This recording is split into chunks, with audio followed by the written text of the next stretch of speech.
Hello, good evening, and welcome back. NHS doctor, 38, arrested over a string of violent drunken meltdowns, keeps her jobs after a grovelling apology, insisting she can make a positive contribution to society. This is from Mail Online, earlier today, or yesterday, now it's the early hours of the 29th.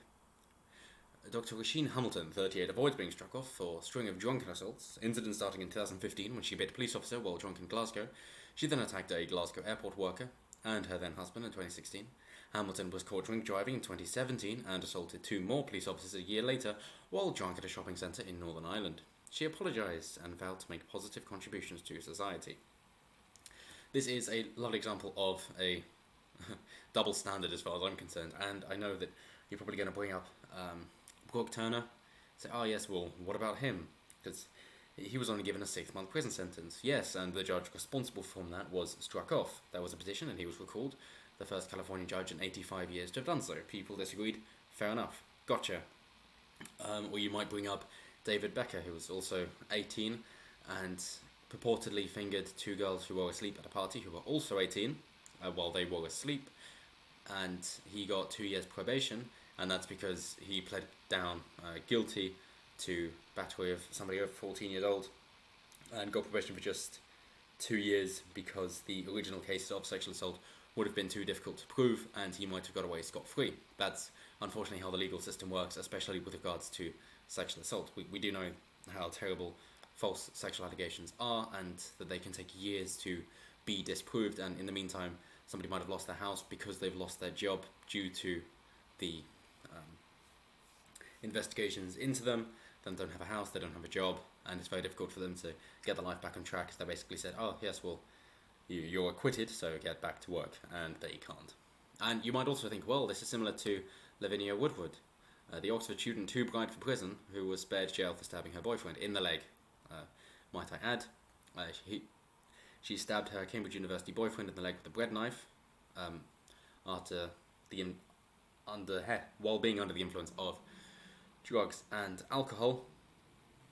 She cut his fingers, stabbed him in the leg, then tried to hurt herself, but her boyfriend stopped her from doing so and restrained her.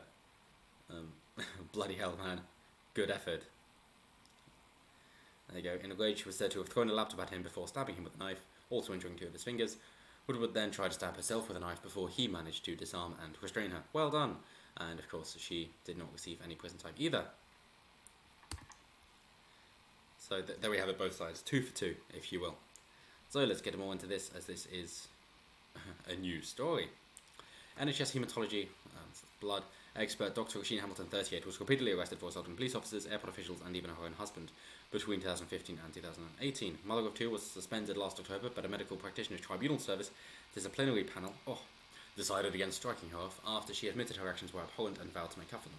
So essentially, despite these string of things that she has done, she said, hey, I'm okay now, and I've stopped my drinking, and it's all good, so keep me. And people are saying, well, yes, considering the amount of training and cost that's gone into getting her into this position, she'd be too good to lose. And I understand the pragmatic argument, but others say, well, hey, if we're being told that we have people of such good standing coming into the country so frequently, then we can afford to lose somebody like her because we have a load of people to replace her. Pick a side. So if we get into detail of what she did. So biting a police officer who tried to stop her driving away from hospital while drunk, and pouring hot coffee over an airport duty-free worker after a flight was delayed by 3 hours. Way to take it out on someone not responsible. Which suggests she's not mentally fit. Her most recent court appearance came in March 2018 in Northern Ireland after punching a female police officer repeatedly and digging her nails into the arm of another after she was arrested for drunken abusive behaviour at the opening of a new store at the Keys shopping centre in Newry. Doctor, who is currently working as a law firm receptionist, struggled so violently she had to be put in handcuffs and leg restraints before being placed in a cell to sober up. But the judge were dropped after she agreed to be bound over, meaning she pledged to change her behaviour to avoid punishment. And here we have a list here. June 2015. So it's not as if the judge went, oh, well, you're a young person, you're naive, you've got the expected immaturity for your age, commensurate with your age, and you've got no previous convictions, and you're doing really well, and it'll be too good to lose you. No, she does have previous convictions. So June 2015, Hamilton is seen approaching her car in Glasgow in a drunken state. Police are called and she bites an officer's finger when asked to take a breath test, fined £980 and banned from driving for a year.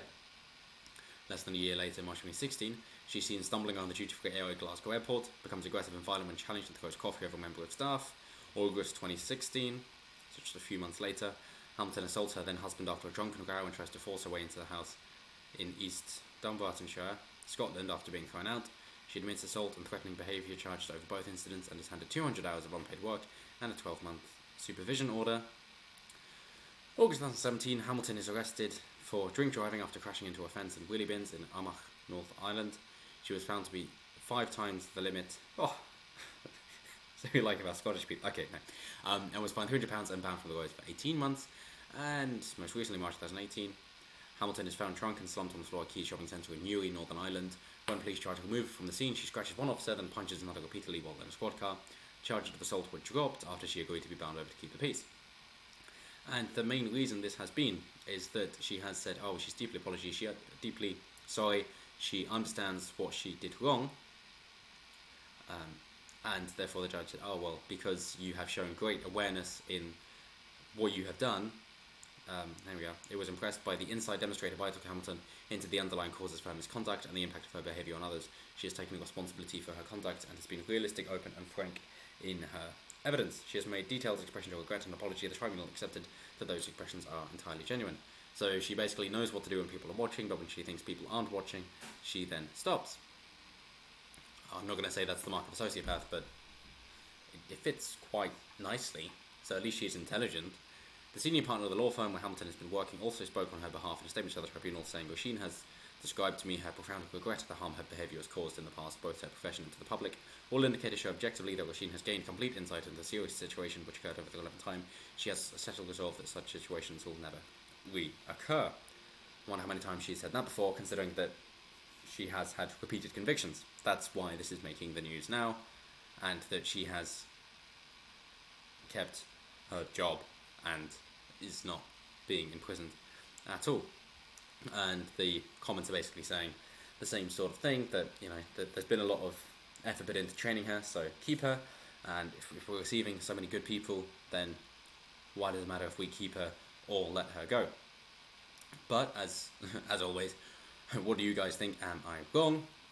Do you think that she should be kept because she is just such a well-qualified and intelligent person, therefore we should keep her? Or should it be one rule for everybody, in which case it doesn't matter how intelligent you are, you should still be treated equally and fairly as everybody else is, and therefore you should not have privileges just because you are intelligent? What do you guys think? I am intrigued, because then that is equality of opportunity, not equality of outcome. But that's it for now. I do have another video coming up in a moment about schoolgirls being banned from wearing skirts in yet another school, so stick around for that and I'll see you soon.